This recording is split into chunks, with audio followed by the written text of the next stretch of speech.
लाहौर में एक लड़की रहती है जिसका नाम है फातिमा। उसका शौहर एक नया मकान बदलता है, वो एक नए मकान में जाते हैं। लेकिन जैसे ही मोहल्ले में ये लड़की एंटर करती है, इसको एक अजीब सी फीलिंग होती है। ये एक पहला मकान देखकर कहती है कि मैं जानती हूं कि इस मकान के बाद अगला मकान जो कॉर्नर पे आएगा, मोड़ पर आएगा, वो पीले रंग का है। उसका शौहर सुनकर हैरान हो जाता है कि ये बात तुम्हें कैसे पता।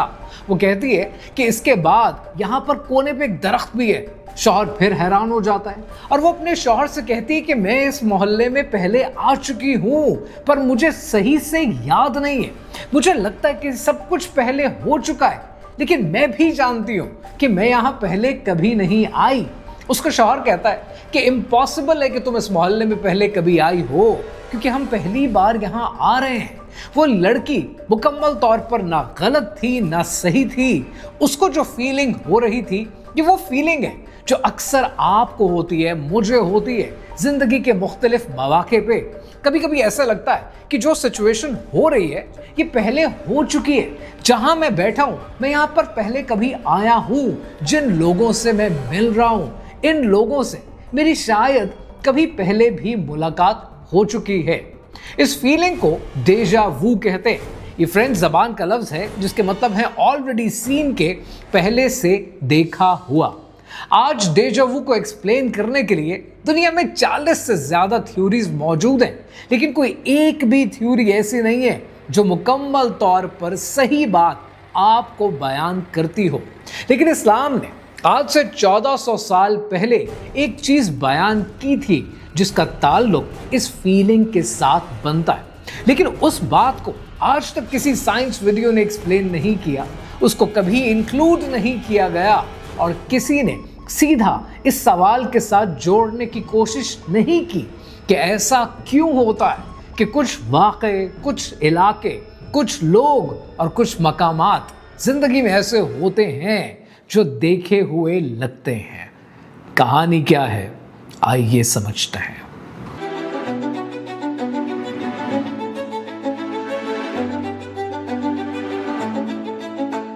सन 1886 में एक फ्रेंच फिलोसोफर एमिली बोरियाक ने पहली बार इस एक्सपीरियंस को एक नाम दिया, डेजा वू। तब से 40 से ज्यादा थ्योरीज आज मौजूद हैं, लेकिन 3 सबसे ज्यादा एक्सेप्टेबल थ्योरीज हैं। पहली थ्योरी, जिसका नाम है डुअल प्रोसेसिंग, ये कहती है कि ब्रेन एक मोमेंट को प्रोसेस करते वक्त 2 ट्रैक्स पर काम करता है। पहला है परसेप्शन ट्रैक और दूसरा है memory track. Normal time period में ये दोनों ट्रैक्स आपस में एक दूसरे के साथ मुताबिकत में रहते हैं, लेकिन कभी कभी एक ट्रैक थोड़ा सा देर से आता है, यानी मिली सेकेंड्स का फर्क होता है, और ब्रेन लेट से आने वाली इंफॉर्मेशन को ये कहता है कि शायद ये सब कुछ पहले से हो चुका है, शायद ये सीन मैं पहले देख चुका हूं। इसको आमतौर पर एक ग्लिच और एक वायरिंग एरर कहा जाता है। फिर दूसरी थ्योरी आती है और दूसरी थ्योरी बात करती है हॉलोग्राम थ्योरी की, यानी ब्रेन मेमोरीज को हॉलोग्राम की तरह स्टोर करता है, जिसमें सिर्फ एक फ्रेगमेंट स्टोर करना काफी होता है पूरी मेमोरी को रिकॉल करने के लिए। आप एक रेस्टोरेंट में जाते हैं और वहां पर जाकर आप एक टेबल क्लॉथ देखते हैं। वो जो टेबल क्लॉथ है वो आपको दादी के घर की याद दिलाता है, यानी दादी के घर वाली फीलिंग एक बार फिर जाग जाती है। लेकिन आइडेंटिटी नहीं होती तो फेमिलियरिटी मौजूद होती है, जिसकी वजह से ऐसा लगता है कि ये पहले हो चुका है। फिर आती है तीसरी थ्योरी, जिसको डिवाइडेड अटेंशन कहते हैं, कि आप एक जगह दाखिल होते हैं 1 सेकंड पहले, लेकिन आपकी नजर अपने फोन पर पड़ती है और आप फोन में बिजी हो जाते हैं। ब्रेन ने उस सीन को रिकॉर्ड कर दिया है सबकॉन्शियस के अंदर, और जब आप नजर उठाते हैं तो ब्रेन कहता है कि शायद ये सब कुछ पहले से हो चुका है। सो टेक्निकली वो सीन पहले से मौजूद होता है क्योंकि आप उस सीन में एग्जिस्ट करते हैं। ये है तीसरी थ्योरी, और ये तीनों थ्योरीज सब की सब रीजनेबल लगती हैं, लेकिन सब की सब पार्शल हैं, क्योंकि एक बहुत बड़ा मसला इन थ्योरीज के साथ, क्योंकि ये थ्योरीज एक पर्टिकुलर प्रॉब्लम को एड्रेस नहीं करती और उसे आप टेम्पोरल लोब कहते हैं। सन 1950 में मॉन्ट्रियल के अंदर एक न्यूरोसर्जन विल्डर पेनफील्ड ने एक तजुर्बा किया। ब्रेन सर्जरी के दौरान पेशेंट अवेक था। पेनफील्ड ने एक स्पेसिफिक पॉइंट पर इलेक्ट्रोड लगा दिया। अब उससे हुआ क्या? पेशेंट ने फौरन कहा कि मुझे ऐसा लगता है कि मैं यहां पर पहले भी आ चुका हूं। यानी डेजा वू ऑन डिमांड हो गया। एक बटन की तरह ब्रेन का एक स्पेसिफिक जगह पर टच करने से वो फीलिंग दोबारा जाग गई। और जर्नल ऑफ न्यूरोसाइंस ने इसे डॉक्यूमेंट किया है। टेम्पोरल लोब एपिलेप्सी के पेशेंट्स डेजा वू को सीजर से पहले रेगुलरली एक्सपीरियंस करते हैं। जब टेम्पोरल लोब मिसफायर करता है, वो फीलिंग आती है। तो क्या साइंस ने वो मैकेनिज्म ढूंढ लिया है? हरगिज नहीं, क्योंकि एक सवाल अभी भी बचा हुआ है जो इस सब को एड्रेस नहीं करता। अगर ये सब कुछ एक रैंडम ग्लिच है तो डेजा वू रैंडम होना चाहिए। कभी कभी ऐसी फीलिंग आनी चाहिए, कभी नहीं आनी चाहिए, लेकिन ये रैंडम नहीं होता है। ये बड़ा फेमिलियर होता है, बड़ा स्पेसिफिक होता है। और कोई भी कॉन्वर्सेशन आपको ऐसे लगती है कि एग्जैक्टली इसके बाद ये हुआ था। डेजा वू रैंडम नहीं होता और डेजा वू ऐसे नहीं होता जैसे ये बयान करते हैं। और अब इस मिस्ट्री के अंदर एक डायमेंशन और भी है। डेजा वू का उलट भी होता है और उसका नाम है जेमेस वू। जब कोई चीज जो आप रोज देखते हैं, जानते हैं, अचानक बिल्कुल नई लगती है, अजनबी लगती है। आप अपना नाम 20-20 बार सफ़े पर लिखते हैं, कागज पर लिखते हैं और वो अजीब लगने लगता है, जैसे आपने जिंदगी में कभी पहले देखा ना हो। आप अपने हाथों की तरफ देखते हैं और जितना देखते हैं वो आपको स्ट्रेंज लगने लगते हैं, जैसे किसी और का हाथ हो। डेजा वू में जो पहले नहीं देखा वो जाना पहचाना लगता है, और जेमेस वू के अंदर जो रोज देखते हैं वो अनजान लगने लगता है। ये दोनों एक ही सिस्टम की क्रिएशन है और उस सिस्टम का नाम है रूह।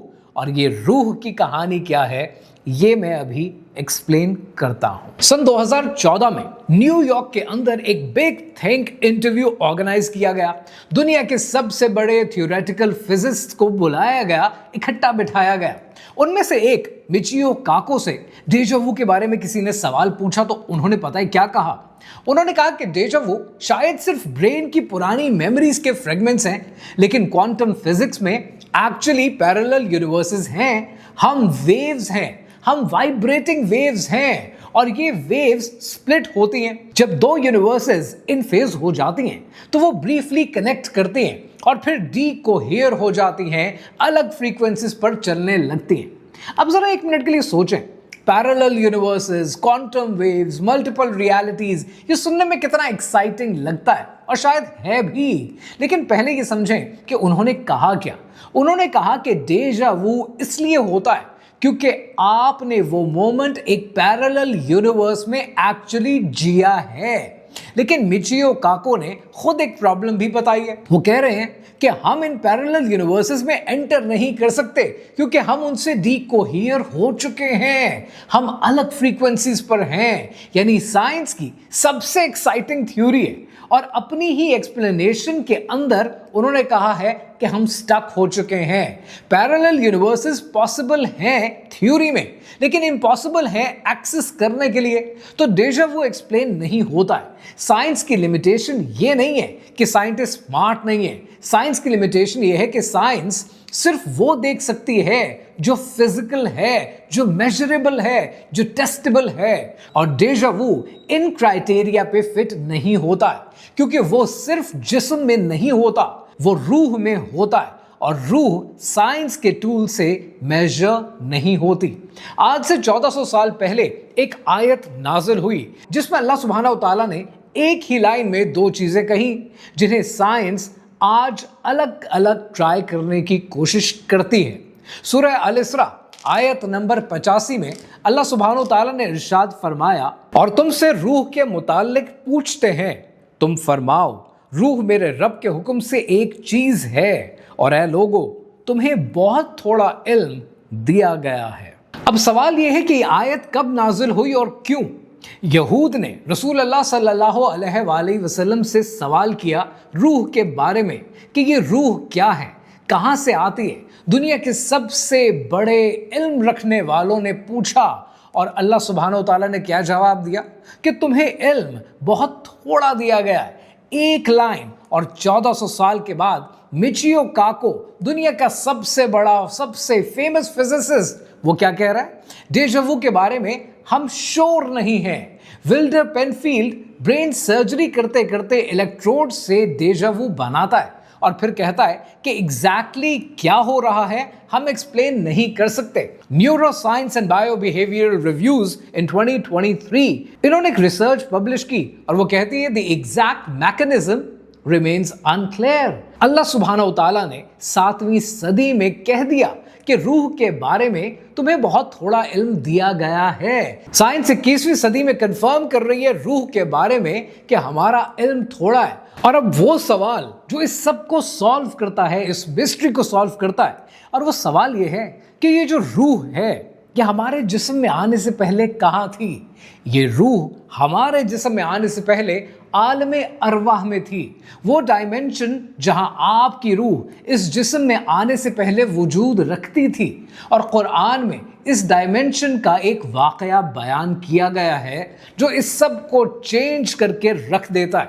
सूरह अल-अराफ की आयत नंबर 172, और ऐ मेरे महबूब याद करो जब तुम्हारे रब ने औलाद आदम की पुश्त से उनकी नस्ल निकाली और उन्हें खुद पर गवाह बनाया और फरमाया क्या मैं तुम्हारा रब नहीं? सब ने कहा क्यों नहीं, हमने गवाही दी। ये इसलिए हुआ ताकि तुम क़यामत के दिन ये ना कहो कि हमें इसकी खबर न थी। अब सबसे पहले इस आयत का मतलब समझते हैं। इस दुनिया में आने से पहले अल्लाह सुब्हानहू तआला ने तमाम इंसानों की अरवाह को एक जगह जमा किया, एक बड़ी गैदरिंग हुई, सब अरवाह एक ही वक्त में एक ही जगह पर मौजूद थी और अल्लाह सुब्हानहू तआला ने सबसे पूछा क्या मैं तुम्हारा रब नहीं हूं? और आपकी रूह ने जवाब दिया हाँ हम गवाही देते हैं। ये मीसाक कहलाता है, ये अहद कहलाता है और ये सिर्फ एक थियोलॉजिकल पॉइंट नहीं है, ये एक फैक्ट है जो डायरेक्टली एक्सप्लेन करता है कि डेजा वू स्पेसिफिक क्यों होता है।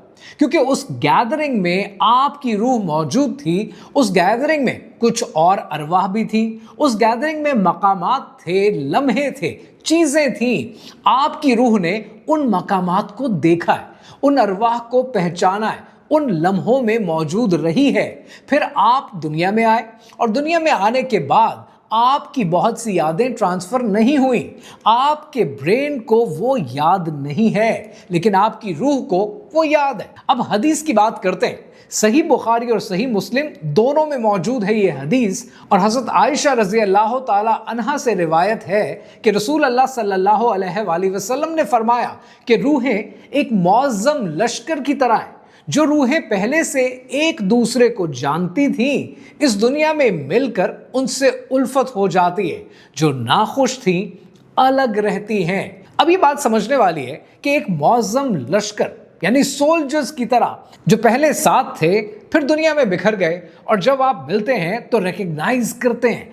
आप कभी किसी से पहली बार मिले हो और मिलकर ऐसा लगे, फौरन ऐसा एहसास हो कि इसे पहले से जानता हूं, कोई रीजन नहीं है, कोई शेयर्ड हिस्ट्री भी नहीं है, ये फेमिलियरिटी है। साइंस इसे पर्सनालिटी कंपैटिबिलिटी कहती है, लेकिन इस हदीस ने 1400 साल पहले बता दिया कि रूह की पहले से मुलाकात रही है।